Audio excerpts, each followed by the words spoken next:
समय सार बिन सुख न मिलेगा। बात कहूँ मैं खरी खरी, सुन लो सच्चे सुख के वांछक। धूम मचाऊं गली गली, धूम मचाऊं गली गली।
Hello hello hello. Local group में लिंक भेज सकते हैं।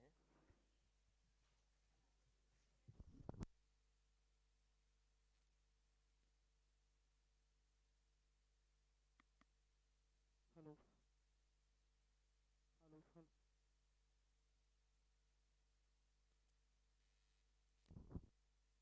बात नहीं।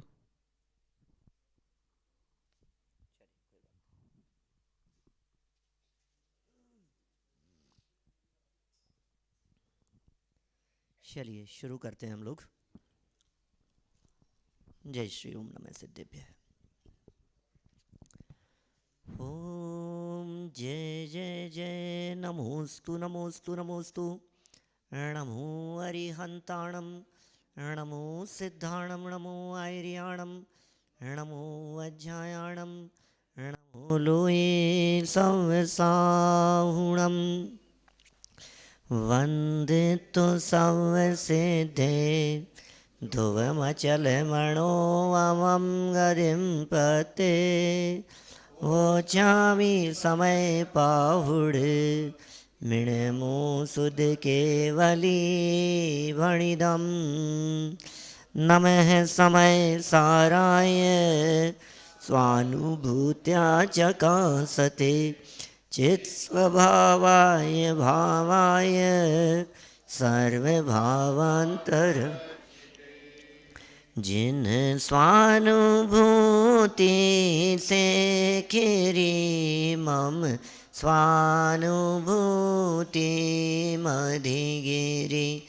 श्री विमल धारा जन श्रुत आनंद अमृत से। समता प्रवाह बहावती रागादि विकल्प तोड़ी के। माँ सरस्वती प्रतिभाव वंदन दृष्टि निज में जोड़ी के, दृष्टि निज में जोड़ी के। ग्रंथराज समय सार जी यहाँ विराजमान हैं। श्रीमद् भगवत कुंद कुंदाचार्य देव प्रणीत अद्भुत उपकारी रचनाएं हैं और हम सबके महाभाग्य से यह ग्रंथ उपलब्ध है। 2 अधिकारों की संपन्नता के उपरांत यहाँ पुण्य पाप अधिकार चल रहा था। पुण्य और पाप की चर्चा है, लेकिन आचार्य देव कहते हैं जब पुण्य और पाप दोनों समान हैं तो पुण्य और पाप की ये चर्चा भी किस लिए करना। आखिर हम क्यों पुण्य की चर्चा करें। ये पुण्य देखने में तो भला लगता है, लेकिन है पाप रूप ही। पाप ही का जुड़वा भाई है और वेश बदल करके आया है, ऐसा कह सकते हैं हम। देखने में सुंदर दिखाई दे रहा है, अच्छा दिखाई दे रहा है, लेकिन सच में यह अच्छा नहीं है, अहित करने वाला है, जगत के जीवों को उलझाने वाला है, आकर्षित करने वाला ये दिखाई देता है। जो जीव इस पुण्य की चाल को समझ जाते हैं वे जीव अटकते नहीं हैं, क्योंकि पुण्य पाप से पार मार्ग है सुख शांति का। सुख और शांति का मार्ग तो पुण्य और पाप से ऊपर उठ करके होता है। यहाँ 2 गाथाएं, 152 नंबर गाथा और 153 नंबर गाथा, इसके आधार से अपनी चर्चा चल रही थी। आज इस चर्चा को संपन्न भी करेंगे हम। सुंदर प्रकरण है और सरल बातें आचार्य देव कह रहे हैं। देखिए, पहले गाथा पाठ करते हैं, पद्यानुवाद बोल करके आगे बढ़ेंगे। पुस्तकें आप लोगों के पास में उपलब्ध है। साथ में बोलेंगे या रिपीट करेंगे? बोलिए, क्या चाहते हैं? रिपीट करेंगे? चलिए, आधी लाइन बोलता हूँ, फिर रिपीट कीजिएगा आधी आधी लाइन। परमाठ्यम परमाठ्यम मिदु अठिदो, परमाठ्यम मिदु अठिदो, जो कुणदि तवं वदं च धारेदि,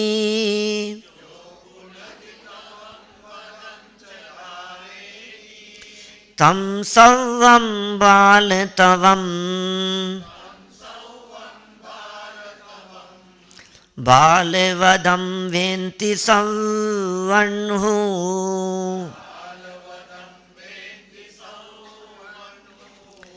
वदनीयमाणि धरन्ता, शीलाणि तः तवं च कुर्वन्ता,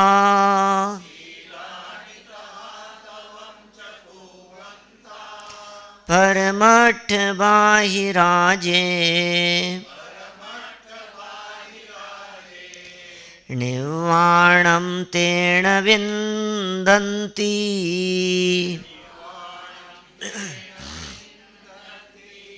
पद्यानुवाद लिखा है नीचे। परमार्थ से हो दूर पर तप करे, व्रत धारण करे, सब बाल तप है बाल व्रत वृषभादि, सब जिनवर काए, व्रत नियम सब धारण करे, तपशील भी पालन करे, पर दूर हो परमार्थ से ना मुक्ति की प्राप्ति हो। परमार्थ से जो दूर रहते हैं उन्हें मुक्ति की प्राप्ति नहीं होती। सच बतलाइए, आपको मुक्ति चाहिए या नहीं चाहिए? मैंने कई बार महसूस किया, विनम्र जी, कई बार ऐसा महसूस किया समाज में लोगों को चाहिए ही नहीं मोक्ष। चाहिए किसको? हे पंडित जी आकर के मोक्ष मोक्ष की बातें करते हैं, मोक्ष चाहिए ही नहीं हमारे को। हमें तो पैसा चाहिए, हमें संपत्ति चाहिए, प्रशंसा चाहिए, मान सम्मान चाहिए, यश प्रतिष्ठा चाहिए, परिवार में शांति चाहिए, ये सब तो हमें चाहिए। मोक्ष काय को चाहिए? काय को मोक्ष मोक्ष की बातें करते हो? मैं यहाँ पूछ रहा हूँ कारंजा नगर में आप लोगों से, बतलाइए आप लोगों को मोक्ष चाहिए क्या? अब बोलने में तो सब यही कहेंगे कि हाँ क्या कहें, चाहिए साहब। अब आप मोक्ष देने के लिए आए हो तो दे दो हमारे को, बाकी तो जरूरत तो कुछ है नहीं मोक्ष की, जरूरत नहीं है मोक्ष की। क्यों चाहिए मोक्ष? चलिए ये बतलाइए, मोक्ष किस लिए चाहिए आपको? मोक्ष जाके क्या करेंगे? क्या मिलेगा वहां? मोक्ष में फैमिली तो होगी नहीं, मोक्ष में बिजनेस नहीं होगा, मोक्ष में खाने पीने को नहीं होगा, पूरन पोली नहीं मिलेगी मोक्ष में। क्या क्या और क्या बनता है? शिरीष भाई क्या फेवरेट है आपका, बतलाओ। अनंत सुख चाहिए भाई, सच में वहां खाने की जरूरत नहीं है, ये भोजन की चाह वहां मिट जाती है, घूमना फिरना नहीं है, चलना फिरना नहीं है। यद्यपि वहां बोलने वाला कोई नहीं है बगल में, लेकिन बोलने का विकल्प नहीं आता है। ये बोलता क्यों है व्यक्ति? इसलिए बोलता है कि हमारा मन लगा रहे, लेकिन जरूरत ही नहीं है मन लगाने की। टीवी नहीं मिलेगा वहां मन लगाने के लिए, न टीवी होगी, न बीवी होगी, न परिवार होगा, न बाल बच्चे होंगे, समाज के लोग नहीं होंगे, मंदिर नहीं होगा, पूजन विधान का आयोजन नहीं होगा, भक्ति नृत्य गान नहीं होंगे। लेकिन फिर भी भले ही टीवी नहीं है, लेकिन ऐसा बड़ा टीवा लगा है वहां जिसमें लोकालोक एक साथ झलकते, सबकी फिल्म सबकी पिक्चर एक साथ जहां दिखती है, ऐसा स्थान है वो सिद्ध दशा। अरे मुक्ति का तो आनंद ही कुछ और है। भूख प्यास का काम नहीं है, सर्दी गर्मी का काम नहीं है, खांसी और जुकाम नहीं है, आदि व्याधि का काम नहीं है, नाम नहीं है। कैसी दशा है वो मुक्त दशा। हम कितना भी यहाँ सुख शांति का प्रयत्न करें, लेकिन वो सुख शांति मिलती नहीं है। पुण्य के उदय में किंचित सुख सातासी दिखाई देती है, लेकिन वो पुण्य का उदय ही ज़्यादा देर नहीं रहता है। क्या करें? पुण्य का उदय चलता कहाँ है ज़्यादा लंबे समय तक। वो पुण्य का उदय चलते चलते जैसे धूप के बाद में छाव आ ही जाती है, छाया के बाद में धूप आए बिना नहीं रहेगी। धूप कम समय के लिए, छाया लंबे समय के लिए। ऐसे ही ये पाप की जो शीतलता है या ठंडक है या सर्दी के जो दुख हैं, ये ज़्यादा लंबे समय के लिए, और पुण्य की जो सर्दियों के समय में धूप थोड़ी सुहावनी जैसी लगती है, ये कम समय के लिए मिलती है। सहजी संसार दशा में ऐसा होता है। आप देखिए जंजाल तो घर गृहस्थी में बहुत होते हैं, कभी कुछ और कभी कुछ, एक के बाद एक कुछ न कुछ लगे ही रहते हैं। कब तक पुण्य का उदय? ये पुण्य योग से मनुष्य जीवन भी प्राप्त हो गया, जनवाणी सुनने का अवसर भी प्राप्त हो गया, लेकिन ये पुण्य का उदय ज़्यादा लंबे समय तक नहीं रहेगा। अब ये पुण्य का उदय कब तक चलेगा? कब तक मनुष्य देह रहेगी? फिर आ जाओ तिर्यंच गति में, आ जाओ एक इंद्रिय पर्याय में, विकलत्रय दशाओं में। एक इंद्रिय, दो इंद्रिय, विकलत्रय दशाएं हैं, चींटी मक्खी मच्छर कीड़े मकोड़े, और वो भी दशा प्राप्त होना चिंतामणि जैसा दुर्लभ कहाँ है, पुण्य के उदय जैसा कहाँ है। वहाँ भी टिकता कहाँ है ये जीव, वहाँ से चला जाता है फिर एक इंद्रिय पर्याय में। ठोडरमल जी साहब मोक्ष मार्ग प्रकाशक पेज नंबर 64, 64 नंबर पेज पर नीचे से तीसरी चौथी लाइन में कहते हैं ये बात, भाई तरस पर्याय की प्राप्ति तो ऐसे समझना जैसे निराधार आकाश में पत्थर उछालने पर रहता है। एग्जाम्पल दिया बड़ा सुंदर। माने ये सब अनुकूलताएं, पुण्य का उदय जो दिखाई देता है, ये सब आसमान में पत्थर उछालने जैसा है। वो पत्थर इस आसमान में आधार के बिना कितने समय तक रह सकता है? कोई अवलंबन नहीं है। सड़क पर चलते हुए कोई अच्छा सा पत्थर दिखा, एकदम उठाया, उठा करके उसे उछाल दिया और हम चलते बने आगे। अब वो हवा में कितनी देर रहेगा पत्थर? जमीन पे ही रहा रहेगा। अब जमीन पे रखे रहना ये एकेंद्रीय पर्याय का काल, और हवा में उस पाषाण का उछलना, ये त्रस पर्याय का काल। अब आप सोचिए, चिंतामणि जैसा दुर्लभ क्यों कहा है इस त्रस पर्याय को। इस त्रस पर्याय की प्राप्ति भी लंबे समय के लिए नहीं होती है। कितने समय के लिए है? साधिक 2000 सागर के लिए। 2000 सागर भी उत्कृष्ट काल कहा है, महादुख संकट है।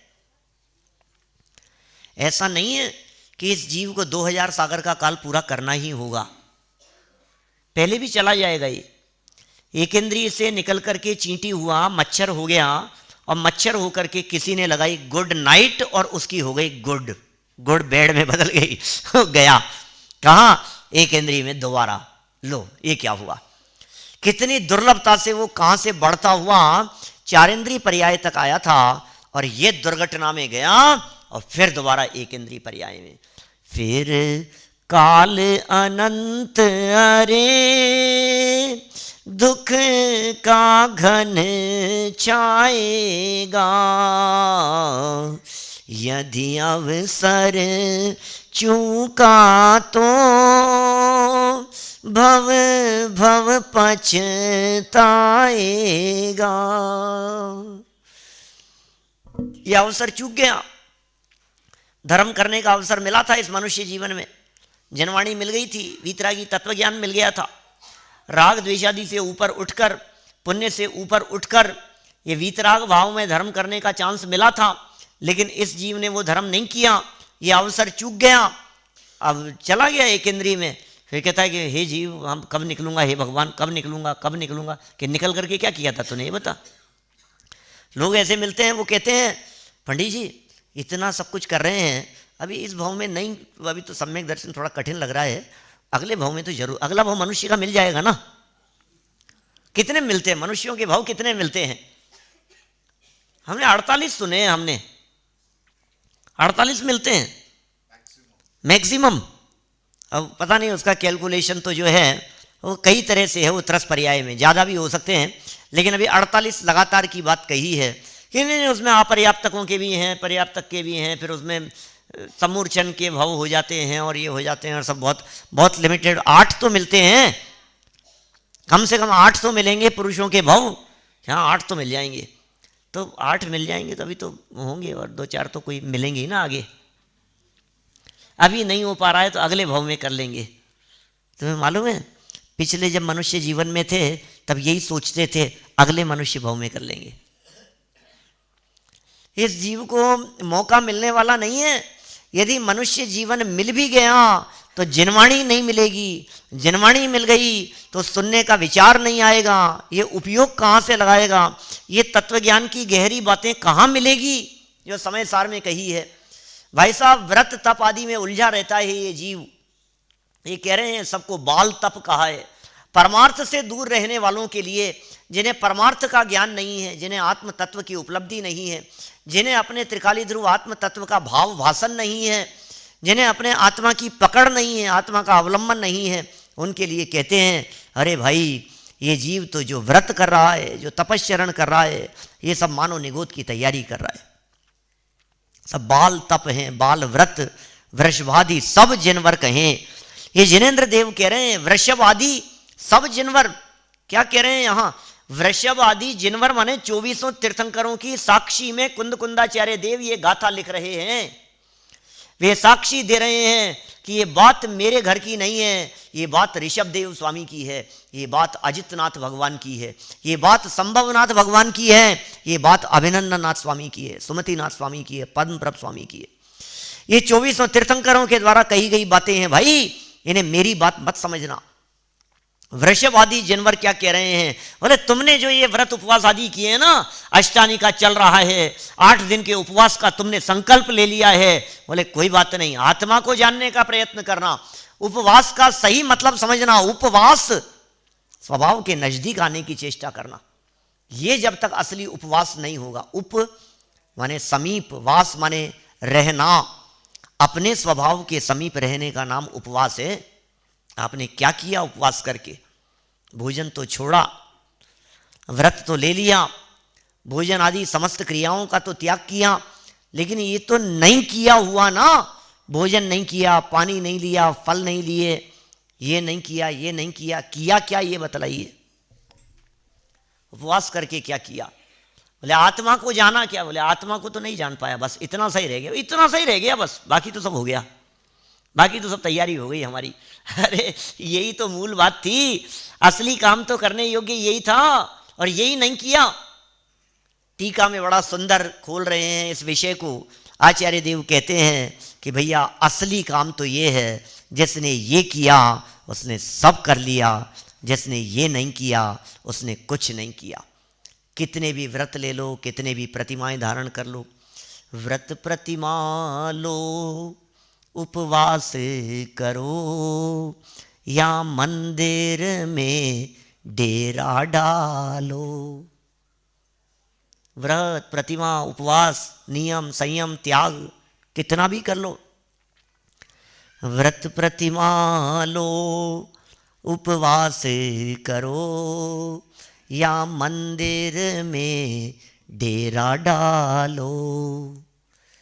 लेकिन गायक आत्मा को नहीं जाना तो बोले सब पे पानी फेर दिया तुमने। इतना सब कुछ करके भी ये मनुष्य जीवन, जैन कुल, जनवाणी सुनने का अवसर, तत्वज्ञान, व्रत नियम संयम सब, हम इसका कोई निषेध नहीं कर रहे हैं। व्रत तपादिक का निषेध नहीं है, यहाँ कोई उपवास का निषेध नहीं किया जा रहा है। आप उपवास कीजिए, अच्छी चीज है, लेकिन संतुष्ट मत हो जाना, अटक मत जाना। यहाँ ये रुकने के स्थान नहीं है।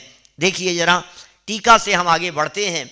मूल गाथाओं की चर्चा तो कल हो गई थी, आज देखिए टीका से आगे बढ़ाते हैं बात को। जो जीव परमार्थभूत ज्ञान से रहित हैं, पेज नंबर है 248, 248 नंबर का पेज है। आचार्य देव क्या कह रहे हैं? अमृत चंद्राचार्य देव की पंक्तियां हैं और कह रहे हैं आचार्य देव यहाँ, जो जीव परमार्थभूत ज्ञान से रहित है, परमार्थ का जिस जीव को ज्ञान नहीं है, आत्मा की जिस जीव को खबर नहीं है, परम पदार्थ को जिसने नहीं पहचाना है, उनके द्वारा अज्ञान पूर्वक किए गए व्रत तप आदि सभी कार्य कर्म बंध के कारण हैं, मुक्ति के कारण नहीं है।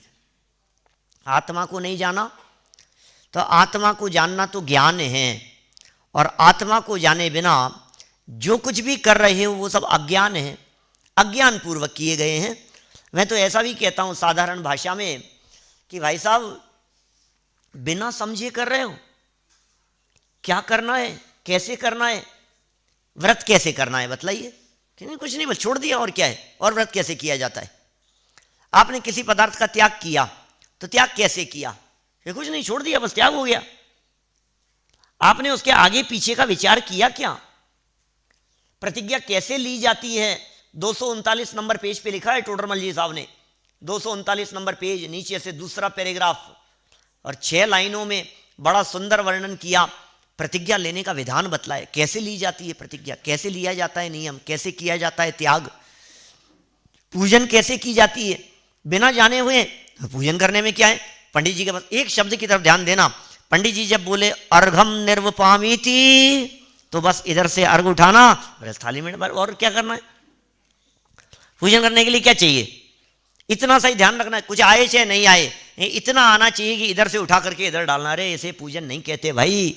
पूजन क्या होती है, पूजन कैसे की जाती है, व्रत उपवास आदि नियम संयम कैसे लिए जाते हैं, जब तक ज्ञान नहीं होगा तब तक अज्ञान पूर्वक किया गया आचरण ये मुक्ति प्रदान करने में समर्थ नहीं है।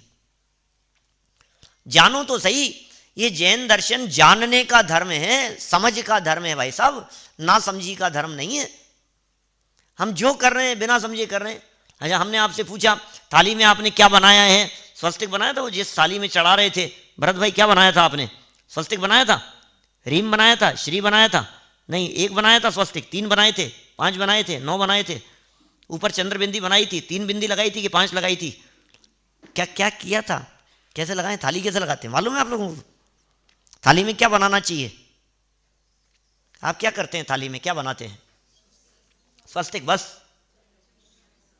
3 बिंदी लगा दी, फिर ऊपर चंद्र लगा करके बिंदी बना दी उस पर, और कभी श्री बना दिया, कभी ओम लिख दिया, कभी कुछ कभी कुछ। भाई देखिए, हिंदुस्तान में जितने जैन मंदिर हैं सब जगह की अलग अलग पूजन पद्धतियाँ हैं। आप जो कुछ भी कर रहे हो लेकिन आपको पता होना चाहिए कि ये क्यों कर रहा हूँ। बस एक बात ध्यान रखना, समझ पूर्वक करना।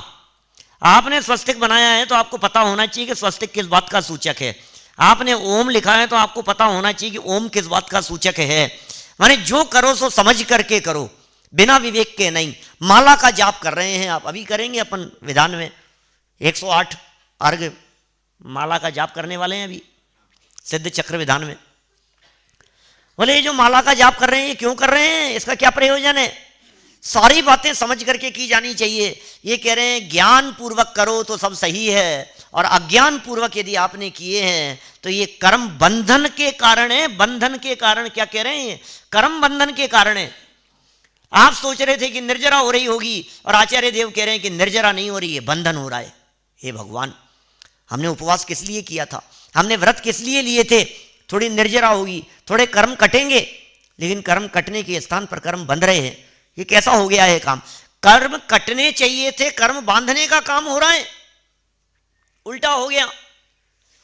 माने ये तत्व ज्ञान तो वो तलवार है जो चलती तो अपने सर पर है लेकिन सर शत्रुओं के काटती है। नए चक्र के लिए लिखा दादा ने ऐसा। तलवार होती है ना, तलवार योद्धा हाथ में लेकर के ऐसे घुमाते हुए चलते हैं। फिर क्या करते हैं वो? चलती तो अपने सर पर है, एक हाथ से घोड़ा चलाते हैं, घोड़े पर बैठ करके घोड़सवारी करते हुए, और युद्ध क्षेत्र में ऐसे तलवार को ऐसे लेकर के घूमते हैं। चलती है अपने सर के ऊपर से है और सर शत्रुओं के काटती है, लेकिन थोड़ी सी यदि असावधानी हो जाए तो वही तलवार अपनी गर्दन भी धड़ से अलग कर सकती है। ऐसे ही चक्कर यहां है। ये व्रत तप आदि निर्जरा के हेतु कहे गए। स गुप्ती समिति धर्म अनुप्रेक्षा परिचय जय चारित्रयी तपसा निर्जरा च, ये सब संवर के भी कारण कहे और निर्जरा के भी कारण कहे। स गुप्ती समिति धर्मानुप्रेक्षा परिचय जय चारित्रयी, ये सूत्र तो दिया संवर के कारणों के लिए। और तपसा निर्जरा च, तत्वार सूत्र 9वें अध्याय में, कि तप से निर्जरा होती है। और च लगाया है, वो जो च अक्षर है ना, उस च का प्रयोग किया है गुप्ती के लिए, समिति के लिए, धर्म अनुप्रेक्षा परिचय जय और चारित्र के लिए। बोले ये सब भी निर्जरा के कारण है। तो गुप्ती समिति निर्जरा के कारण है। समितियों का पालन करना निर्जरा का कारण है कि लिखा है ना उमा स्वामी आचार्य देव ने, निर्जरा का हेतु लिखा है ना उनको, कि लिखा तो है निर्जरा का हेतु, थोड़ी सी असावधानी और गलत तरह से किया तो निर्जरा की जगह ये लिख रहे हैं अज्ञान पूर्वक किए गए ये सभी कार्य बंधन के कारण है। अज्ञान पूर्वक किए हैं, बंधन के कारण है, मुक्ति के कारण नहीं। इसलिए अगली लाइन, इसलिए आगम में भी इनके कार्यों को बाल संज्ञा देकर उनका निषेध किया गया है। आगम उनका निषेध कर रहा है, आगम भी उन्हें बाल संज्ञा दे रहा है, और आगम ये कह रहा है ये सब निषेध करने योग्य है। लो हे भगवान, आप क्या कर रहे हो? मैं तप कर रहा था और तुम निषेध कर रहे हो, मत करो। मैं उपवास कर रहा था और तुम निषेध कर रहे हो, मत करो। निषेध किया गया है, और ज्ञान को ही मुक्ति का कारण कहा गया है। ज्ञान ही मुक्ति का कारण है। आपको जान के आश्चर्य होगा, जब ये कहा व्रत तपादि मुक्ति के कारण है, मुक्ति के नहीं बंधन के कारण लिखा यहां, जयसेनाचार्य देव ने एक प्रश्न उठाया बड़ा सुंदर इस प्रकरण में। जयसेनाचार्य देव कहते हैं आप क्या कर रहे हो? इन सबको यदि आप बंधन का कारण कहोगे, व्यक्ति इन सबको छोड़ देगा तो क्या पाप करेगा? भाई हमने व्रत लिए और आप कह रहे हो व्रत मत लो, तो व्रत नहीं लेने से तो पाप करता है व्यक्ति। पांचों इंद्रियों के विषयों में प्रवृत्ति वो तप है, विषयों में प्रवृत्ति वो पाप है, और विषयों से निर्वृत्ति वो व्रत है, तप है। तो 5 इंद्रिय विषयों से निर्वृत्ति की। अब आप कह रहे हो कि बोले ये मत करो, विषयों से निर्वृत्ति मत करो, तो क्या विषयों में प्रवृत्ति करें? जयसेनाचार्य देव को लगा देखो इस वाक्य से ये सभी कार्य बंध के कारण हैं। ये सुनकर के, ये पढ़ करके जयसेनाचार्य देव को लगा अरे ये तो सब छुड़वा दोगे आप, ऐसा प्रश्न उठाया उन्होंने। फिर उन्होंने स्वयं ने जवाब दिया, अरे नहीं भाई, जब पुण्य भाव जब शुभ भाव से ही निर्वृत्ति की बात कर रहे हैं तो तू अशुभ में प्रवृत्ति की बात क्यों करता है? जब हमारे यहां कुंदाचार्य अमृतचंद्र स्वामी ये कह रहे हैं कि शुभ प्रवृत्ति भी बंधन का कारण है, तो क्या अशुभ में प्रवृत्ति का उपदेश देंगे? टोडरमल जी साहब लिखते हैं मोक्ष मार्ग प्रकाशक 232 नंबर पेज पर, 232 नंबर पेज, पहली लाइन में ही कहते हैं वो, अरे भाई उपदेश तो ऊंचा चढ़ने के लिए दिया जाता है, उपदेश तो ऊपर चढ़ने के लिए दिया जाता है। तो उल्टा नीचे गिरेगा तो तेरा ही अकल्याण होगा, उल्टा अकार्यकारी हो जाएगा। हमने जब पुण्य भाव का भी निषेध किया तो हम तो वीतराग भाव की तरफ बढ़ने के उपदेश दे रहे थे, और तुमने वो वीतराग भाव तो अंगीकार किया नहीं और पुण्य भाव भी छोड़ करके पाप भाव में चले गए। ये क्या किया तुमने? पूजन का किया विसर्जन प्रभु और पाप भाव में चला गया, अब तक की मूर्खता भारी, तजनीम हलाहल हाय पिया। बोलते नहीं आप लोग ये पंक्तियां कभी? शांति पाठ की पंक्तियां हैं, बड़े पंडित जी द्वारा लिखा गया शांति पाठ है, बड़े सुंदर मार्मिक पंक्तियां हैं। अजीत जी भाई साहब इतने सुंदर भाव भरे हैं, अलग अलग तरह के, कई अभी राजेंद्र जी पंडित जी साहब का अलग है, दादा ने अलग लिख दिया है, अभय जी भाई साहब का अलग है, सब अपने अपने काव्य प्रतिभा का प्रयोग करते हैं सब, लेकिन बड़ा सुंदर है शांति पाठ। अपन तो एक ही बोलते हैं बस, शांतिनाथ मुख शशि उनहारी, शील गुण व्रत संयम धारी, लखन 108 विराजे, निरखत नयन कमल दल लाजे। एक ही शांति पाठ आता है अपने को तो बड़ा वाला, लेकिन बड़ा सुंदर है। उसमें लिखा है, ये कह रहे हैं पूजन का किया विसर्जन प्रभु और पाप भाव में चला गया। ये पूजन करते करते तो हमें शुद्धोपयोग में पहुंचना था, पूजन करते हुए परिणाम इतने विशुद्ध और इतने निर्मल हो गए थे कि अब तो हमें अपने आत्मा में, अपने स्वरूप में समा जाना था, काम तो वो होना था इस लेवल पर पहुंचने के बाद में। और ये क्या हुआ? पूजन का विसर्जन करके मैं तो पाप में चला गया। और क्या लिख रहे हैं आगे की लाइन, कितनी सुंदर है शिरीष भाई, इतनी सुंदर लाइन कह रहे हैं, अब तक की मूर्खता भारी, तजनीम हलाहल हाय पिया। ओह, ये जो पूजन का परिणाम था, ये जो भक्ति का परिणाम था, ये भी नीम की तरह कड़वा था, जहर नहीं था। लेकिन ध्यान देना, क्या ये कड़वा था, पान करना था अमृत का, और ये कड़वे नीम को छोड़कर हमने कहा छोड़ दे इस कड़वे नीम को। ये क्या कड़वा नीम का सेवन करता है? ये उपदेश किस लिए दिया था भाई साहब? ये उपदेश तो इसलिए दिया था कि नीम को छोड़ करके आत्मा के अमृत का पान करे, इसलिए किया था। विनम्र भैया किस लिए कही थी ये बात? अरे इसलिए कही कि नीम छोड़ दो और आनंद का पान करो। अरे तुम देखो क्या अमृत पीते हो। अब इसने नीम तो छोड़ दिया और अमृत इसको मिला नहीं, तो क्या करने लगा? बोले ये विषयों का जहर पीने लग गया। हे भगवान, तज नीम हलाहल हाय पिया। अरे भाई तू क्या छोड़ करके क्या करने लगा? तेरे को ये पूजन पाठ छुड़ा नहीं रहे हैं, ये छूट जाएगा। लोगों को ऐसा भ्रम हो जाता है, जिन मंदिर में जब ऐसी चर्चाएं समय सार ग्रंथादिराज के आधार से की जाती है तो लोगों को ऐसा भ्रम हो जाता है सारा धर्म छुड़ाएंगे, ये तो पूजन करना ही छुड़ाएंगे। अरे पूजन करना छुड़ाएंगे? हम तो विधान करा रहे हैं, आप कह रहे पूजन करना छुड़ाएंगे? हम तो पूजन करा रहे हैं। लेकिन इस पूजन में अटक करके नहीं रह जाना, इसलिए ये चर्चा की जा रही है। ये सारी चर्चा किस लिए है? पाप को छोड़कर पुण्य भाव और पुण्य भाव को छोड़कर धर्म मार्ग पर चलने के लिए ये आदेश और उपदेश है।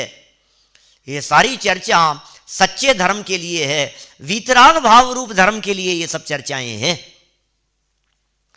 अब ये कहेगी साहब इसको छोड़कर, पता है क्या एग्जाम्पल दिया है? जयसेनाचार्य देव ने एग्जाम्पल दिया है बड़ा सुंदर। बोले हम तुम्हें,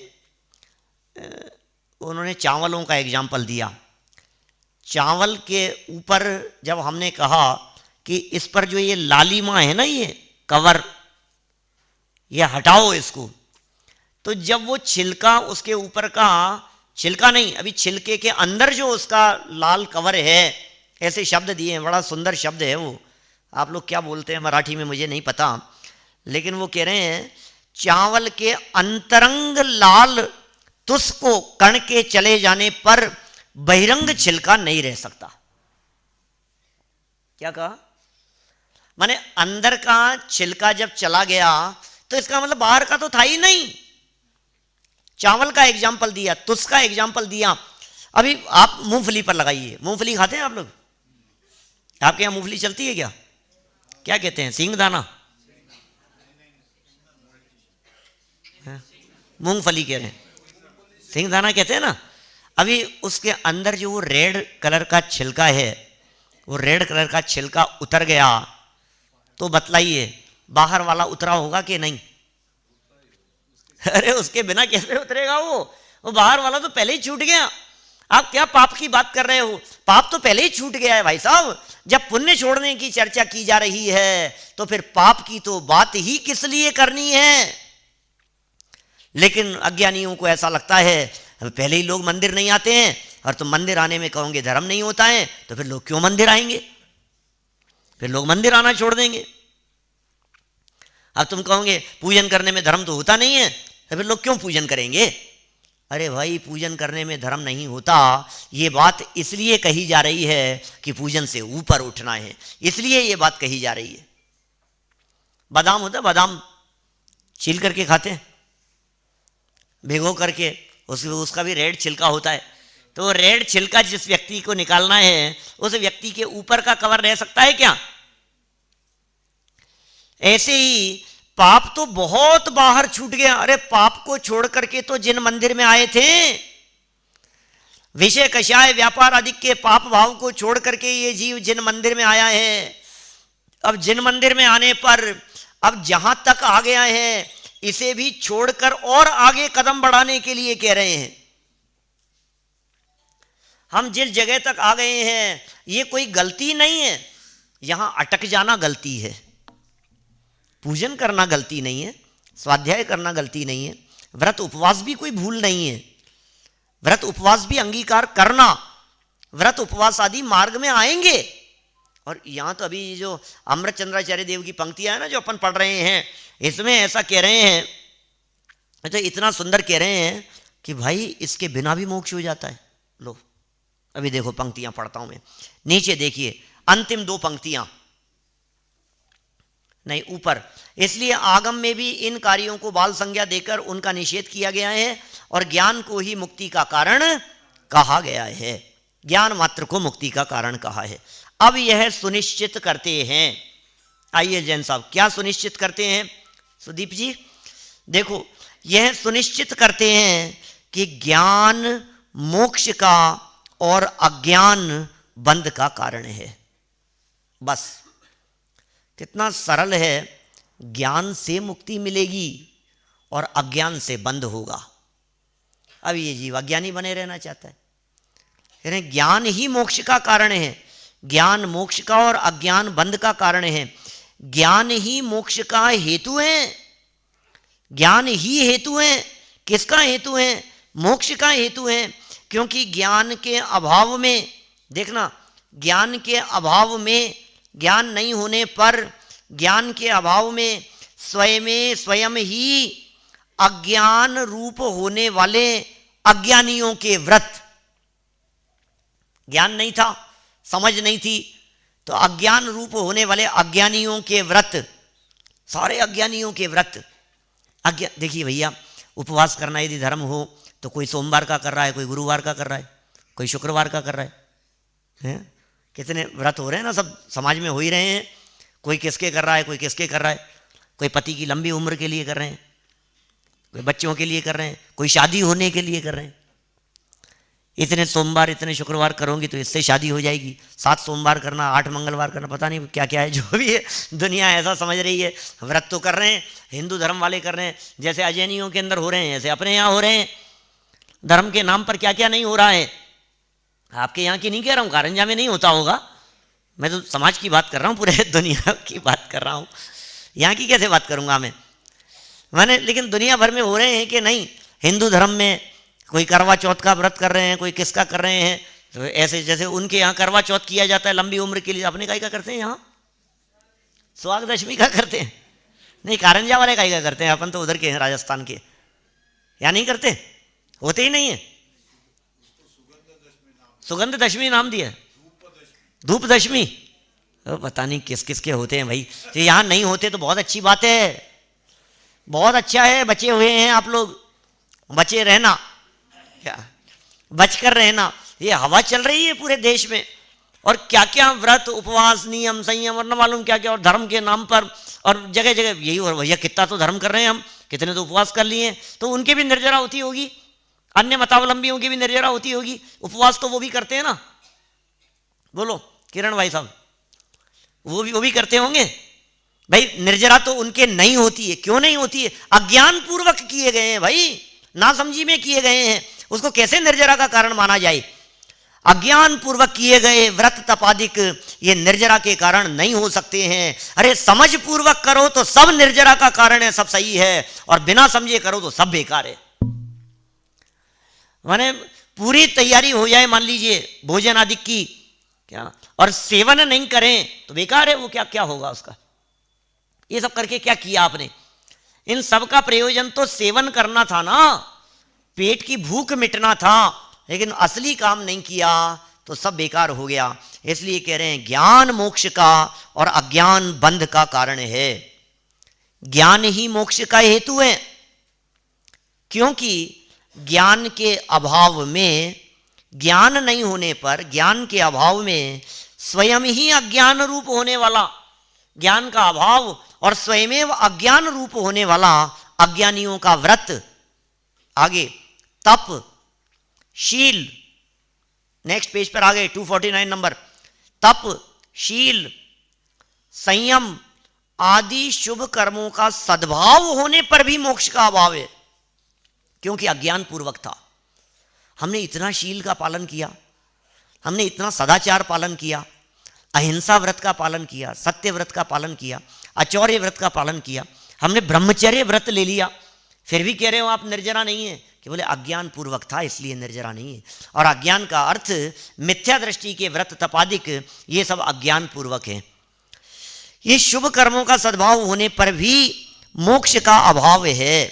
इस प्रकार अज्ञान ही बंध का कारण है, क्योंकि उसके अभाव में स्वयं ही ज्ञान रूप होने वाले ज्ञानियों के बाह्य व्रत नियम शील तप आदि शुभ कर्मों का अभाव होने पर भी मोक्ष का सद्भाव। वॉइस वर्षा लगाना दोनों वाक्यों को, कितना गजब लिखा है। ये कह रहे हैं अज्ञानियों के व्रत तप हो, अज्ञानियों के व्रत तप हो तो भी मोक्ष नहीं मिलेगा, और ज्ञानियों के व्रत तप आदि नहीं हो तो भी मोक्ष मिल जाएगा। कैसी बात कर रहे हैं ये कैसी बात कर रहे हैं? माने ये कह रहे हैं ज्ञान ही मोक्ष का कारण है। अज्ञानियों के सारे व्रत तपादिक काम के नहीं है, और ज्ञानियों के नहीं होंगे तो भी मोक्ष मिल जाएगा। अब इस बात से जयसेनाचार्य देव ने यह अर्थ निकाला अज्ञानियों की दृष्टि से। शिष्य की तरफ से प्रश्न उठाया कि साहब इसका मतलब तो ज्ञान तप, ये ज्ञान नहीं हो कोई बात नहीं, लेकिन ये व्रत तपादिक काम के नहीं है ना, क्योंकि करो तो भी बेकार और नहीं करो तो भी मोक्ष हो जाता है। फिर तो व्रताधिक की जरूरत नहीं है, और व्रताधिक नहीं लेगा तो फिर अविरति रहेगा, और अविरति रहेगा तो पाप में प्रवर्तन करता रहेगा। तो फिर उन्होंने जवाब दिया कि भाई ये जिन व्रत तपादिक को छोड़ने की चर्चा चल रही है, ये पाप तो पहले ही छूट चुका है। बस इतनी बात गहराई से समझने योग्य है। मैं एग्जाम्पल देता हूं इस तरह का कि यदि घर से हमें यात्रा पर निकलना है पूरे परिवार को, तो लाइट भी बंद की जाती है और घर के ताला भी लगाया जाता है। दोनों बंद करते हैं भाई साहब, लाइट बंद करेंगे और ताला भी बंद करेंगे, दोनों ही बंद करना है ना। तो फिर क्या करें बोलो, पहले ताला बंद कर दें? पहले ताला बंद कर दिया तो लाइट बंद होगी ही नहीं। माने क्रम है इसके बंद करने का, इसके बंद करने का क्रम है, और अक्रम से किया गया त्याग होगा ही नहीं, पहले तो होता ही नहीं है। पहले तो संभव ही नहीं है। किसी व्यक्ति ने पुण्य भाव को पहले छोड़ दिया, किसी व्यक्ति ने पहले इसका त्याग कर दिया और सोचा बाद में छोड़ दे। जब दोनों ही छोड़ना है तो पहले ये छोड़ो ना, मंदिर आना छोड़ो पहले। तो उसने मंदिर आना छोड़ दिया तो बोले अब व्यापार और घर गृहस्थी के जो पाप परिणाम थे वो कभी नहीं छूटेंगे। हिंसादिक में जो प्रवर्तन था वो कभी नहीं छूटेगा। माने हिंसादि में प्रवर्तन पहले छूटेगा, फिर अहिंसादि की वृत्तियां, ये भी परिणाम छूट जाएंगे। यही क्रम है, यही विधि है। माने यदि कपड़े उतारने हैं तो बोलो कोट पहले उतरेगा कि शर्ट पहले उतरेगा? पहले कोट उतरेगा बाद में शर्ट उतरेगा, ऐसा ही क्रम है। और कोई व्यक्ति ये कहे कि नहीं कोट तो उतारा नहीं, पहले शर्ट उतार दूंगा, तो गलत फहमी में है, वो उतरेगा ही नहीं, वो होता ही नहीं है। पुण्य भाव को पहले छोड़ने का प्रयास ये अज्ञानियों की मति कल्पनाएं हैं। ये नॉट पॉसिबल है, ये पॉसिबल ही नहीं है, इम्पॉसिबल है ये सारी बातें। देखिए यही सब बातें सरल शब्दों में यहाँ समझा दी गई है। तो भाई साहब ये पुण्य का मार्ग में आएगा कि नहीं? कि आएगा। देखो ऐसा कहते हैं, ये जो पानी जब बरसता है तो काले बादल जरूर आएंगे। जब आसमान में काले बादल छाएंगे तभी पानी बरसेगा, ठीक है ना। अब काले बादल छा गए, इसका मतलब पानी बरसेगा? बोले ऐसा नियम नहीं है। बरसात होने के पहले काले बादल नियम से छाते हैं, लेकिन काले बादल छा गए हैं तो बरसात होगी, ये नियम नहीं है। इसी तरह से शुद्धोपयोग रूप अमृत बरसात होने के पहले ये शुभ भाव रूपी काले बादल जरूर छाते हैं। ये व्रताधिक नियम से होते हैं, वैसा समझ लो आप। शुभ परिणाम होते हैं, मंद कषाई के परिणाम होते हैं, लेकिन मंद कषाई के परिणाम होने का मतलब ये मत समझ लेना कि बारिश होगी ही होगी। हो सकता है यहां से पुनः लौट करके चला जाए, ये बात भी संभव है। देखिए इन गाथाओं की टीका का निष्कर्ष निकालते हुए दादा अंतिम चरणों में बात कहते हैं। यहां यह कहा जा रहा है, क्या कहना क्या चाहते हो आप? इस जगह पे क्या कहना चाहते हो? ये प्रकरण क्या है? ये बातें क्या कह दी है? यहां यह कहा जा रहा है कि जो जीव परमार्थ से बाह्य हैं, अर्थात परमार्थ में अस्थित हैं, अर्थात जिन्हें परमार्थ की प्राप्ति नहीं है, जो परमार्थ से सदा सदा के लिए दूर हैं, त्रिकाली ध्रुव निज भगवान आत्मा को नहीं जानते हैं, नहीं जानते हैं, आत्मा को नहीं जानते हैं। योगसार की गाथा है ना, योगेंदु देव की 16-17 नंबर की गाथा है। निज आत्मा जाने नहीं अर पुण्य ही करता रहे, तो सिद्ध सुख पावे नहीं संसार में फिरता रहे। निज आत्मा जाने नहीं, कितनी सरल पंक्तियां हैं, अर्थ करने की जरूरत नहीं है। योगेंदु देव ने लिखी है, 800-1000 साल पहले की पंक्तियां हैं। वे क्या कह रहे हैं? निज आत्मा जाने नहीं अर पुण्य ही करता रहे। क्या क्या मतलब पुण्य करता रहेगा? मतलब इसकी एक गाथा से 10 गाथाएं बना सकते हैं आप, 15 गाथाएं बना सकते हैं, 25 गाथाएं बना सकते हैं। कैसे बनेगी? कैसे बनेगी आलोक जी बोलो। निज आत्मा जाने नहीं अर पूजा ही करता रहे, पुण्य की जगह पूजा कर लो, तो सिद्ध सुख पावे नहीं संसार में फिरता रहे। और दूसरी बनाओ गाथा, उपवास लगाओ। निज आत्मा जाने नहीं उपवास ही करता रहे, तो सिद्ध सुख पावे नहीं संसार में फिरता रहे। दान देने पे लगाओ। निज आत्मा जाने नहीं अर दान ही देता रहे, तो सिद्ध सुख पावे नहीं संसार में फिरता रहे। व्रत पर लगाओ, उपवास पर लगाओ, नियम पर लगाओ, संयम पर लगाओ, जहाँ आपको लगाना हो वहाँ लगा करके देखो।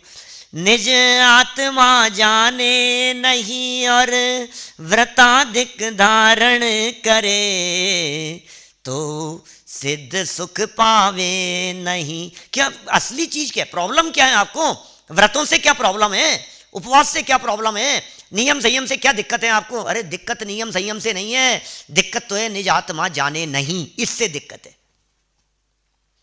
आत्मा को नहीं जाना है, ये प्रॉब्लम है। ये हमारे घर की बात नहीं है। मैं सच कहता हूं, दुनिया में कभी कभी तो ऐसे व्रती लोग दिखते हैं, वे व्रती लोग आत्मा शब्द से तिलमिला जाते हैं।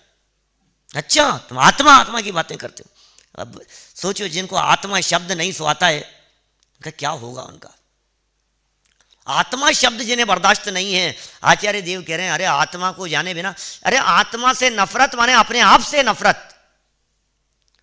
आत्मा की पकड़ नहीं है, इसका मतलब अपने आप को नहीं जानता है। जो अपने आप को नहीं जानता वो सिद्ध को क्या जानेगा और क्या धर्म को जानेगा?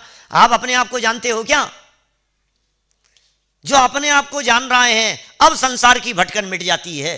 प्रभु जी अब ना भटकेंगे संसार में, अब अपनी हो, अब अपनी खबर हमें हो गई। अपनी खबर हो गई है, अब नहीं भटकेंगे इस संसार में, अब नहीं भटकेंगे। भटकना था जो भटक लिया। क्यों भटक रहे थे?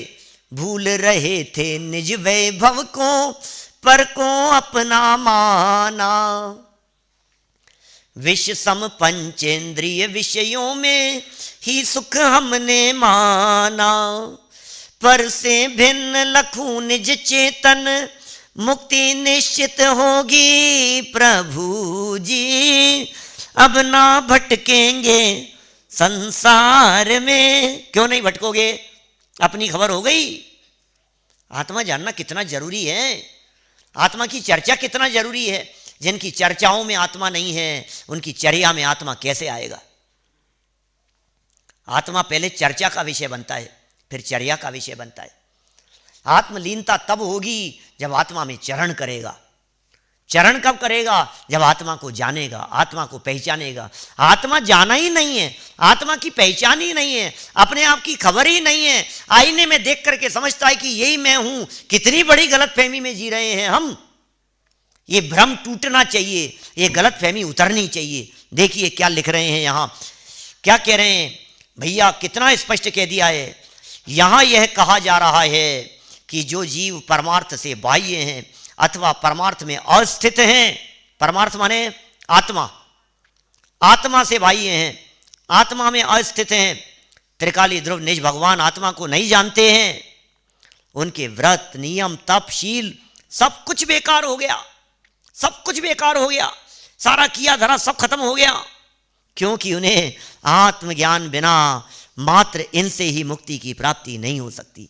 आत्मज्ञान बिना मात्र इनसे ये सब आएंगे मार्ग में, कोई दिक्कत नहीं है। आप व्रत लो, कोई दिक्कत नहीं है। आप उपवास करो, कोई दिक्कत नहीं है। स्वाध्याय करो, कोई बाधा नहीं है। जिन मंदिर आओ, पूजन करो, प्रक्षाल करो, भक्ति करो, कोई दिक्कत नहीं है। लेकिन मात्र इनको करके ऐसा समझ लो कि बहुत बड़ा काम कर लिया, तो आप अटक गए। देखिए तात्पर्य यह है, क्या तात्पर्य है, क्या कह रहे हैं प्रेमचंद जी साहब, एडवोकेट साहब दौसा से। देखो क्या लिख रहे हैं।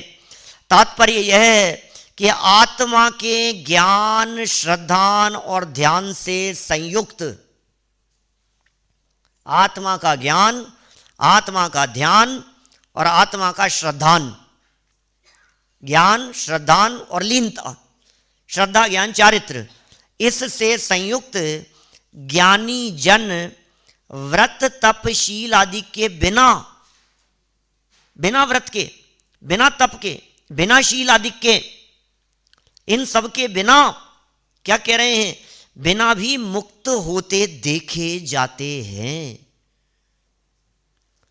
देखिए व्रताधिक अंगीकार करना जो जैसा होगा, लेकिन ज्यादा व्रतों में उलझते नहीं है ना। व्रत ले लिए, मुनिव्रत ले लिया, अब मुनिव्रत लेकर के आत्म ध्यान में लीन हो गए, अब पालन करने का अवसर ही नहीं आया, 4 हाथ जमीन देख करके चलने का मौका ही नहीं मिला, आहार चर्या पर ही नहीं निकले, तो 46 दोष 32 अंतराय टाल करके आहार लेने की कहां परिस्थिति बनती। अब बनी नहीं वो परिस्थिति, नहीं बनी तो नहीं बनी, कोई बात नहीं। बोले इसके बिना भी मुक्त होते देखे जाते हैं और आत्मा के ज्ञान श्रद्धान और ध्यान से शून्य, जिन्हें आत्मा का ज्ञान श्रद्धान ध्यान नहीं है, इनसे शून्य अज्ञानी वे व्रत नियम आदि का पालन करते हुए भी मुक्त नहीं होते। इस कारण यह सहज ही सिद्ध है। ओहो, क्या सिद्ध है कि आत्मा के ज्ञान श्रद्धान और ध्यान रूप आत्मज्ञान ही मुक्ति का एकमात्र हेतु है। निष्कर्ष बात हो गई, सारभूत बात हो गई। आत्मा का ज्ञान श्रद्धान ही एकमात्र मुक्ति का कारण। देखिए भैया, ये बातें कोई हमारे पंथ की नहीं है, ये कोई हमारी आमनाई की बातें नहीं हैं, ये बातें तो समय सार की बातें हैं। समय सार कहीं से भी छपा हो, किसी भी संघ वाले मुनिराज ने छपाया हो, आप जरा गाथा 151, 152, 153 ये जो गाथाएं हैं, 145 से लेकर के जो पुण्य पाप अधिकार की गाथाएं हैं, इन गाथाओं का अर्थ यदि आप वहाँ भी देखेंगे तो यही अर्थ मिलेगा आपको। अर्थ करने में थोड़ा बहुत भाषा बदल सकती है, शब्द आगे पीछे हो सकते हैं, लेकिन समय सार का माल तो समय सार में ही मिलेगा। मालूम है आपको, जब गुरुदेव के माध्यम से इस तरह की चर्चाएं बहुत होती रही समाज में, जब पुण्य को हे बतलाने वाली, जब क्रियाकांड और व्रत शील संयम आदि के ऊपर प्रहार डालने वाली ऐसी बातें जब उनकी जबान से निकली, तो समाज में ऐसी चर्चाएं चली, ये क्या क्या अर्थ कर रहे हैं, क्या बातें बतला रहे हैं समाज में, व्रत पूजा आदि में धर्म नहीं है भरत भाई, ये क्या बातें बतला रहे हैं। ये बातें शांति सागर जी महाराज साहब के पास में पहुंची। आचार्य शांति सागर जी प्रथम आचार्य दक्षिण में ही हुए ना, उनके पास में जब ये बात पहुंची तो उन्होंने ये बात कही कि अरे भाई, वे तो सही ही कहते हैं, हमारे सामने भी यदि समय सार ला करके रखोगे और ये गाथाएं सामने होंगी तो हम भी यही अर्थ करेंगे जो कान्जी स्वामी ने किया है, जो वे अर्थ कर रहे हैं, कोई फर्क नहीं है। और ये बात उनके अभिनंदन ग्रंथ में छपी है, पहले एडिशन में, फर्स्ट और सेकंड में भी, शायद फर्स्ट में तो 100% है ही, बाद में फर्स्ट में ही है, आगे एडिशंस में निकाल दी उसको। क्यों? क्योंकि फिर अरे महाराज के माध्यम से कहलवा दोगे कि इनकी बात सच्ची है तो फिर क्या होगा। आगे निकाल दी उस बात को। फर्स्ट एडिशन 1000 प्रतियां हैं, पूरे देश में उपलब्ध हैं, PDF उपलब्ध हैं सब जगह पर, आप उनको खोल करके देखो क्या कहा है महाराज जी ने, स्पष्ट शब्दों में बात है। बात तो भैया सच्ची यही है, आप इस बात को स्वीकार तो कीजिए। चलिए अंतिम लाइन, इस प्रकार इन गाथाओं में यही कहा गया है कि ज्ञान ही मोक्ष का हेतु है। तो इस तरह से ज्ञान मात्र को मुक्ति का कारण यदि हम जानेंगे, स्वीकार करेंगे, तो अवश्य ही अल्पकाल में मुक्ति की प्राप्ति हो जाएगी। हम कोई व्रतादिक के विरोधी हैं नहीं, हम कोई तपश्चरण के विरोधी हैं नहीं, लेकिन समझ पूर्वक माने ज्ञान के साथ में यदि ये सब हो तो सार्थक है, और अज्ञान पूर्वक सब निरर्थक हैं। हम सभी सम्यक ज्ञान पूर्वक, आत्मज्ञान पूर्वक इन व्रतादिक को अंगीकार करके अल्पकाल में मुक्ति की प्राप्ति करें। इसी भावना से बात को यहीं विराम देते हैं। निज में बताई यह अनंत उपकार है, उसके लिए जिन वाणी माँ को वंदना शत बार है, वंदना शत बार है। आपको विधान के लिए दोबारा लिंक ज्वाइन करनी पड़ेगी, है ना।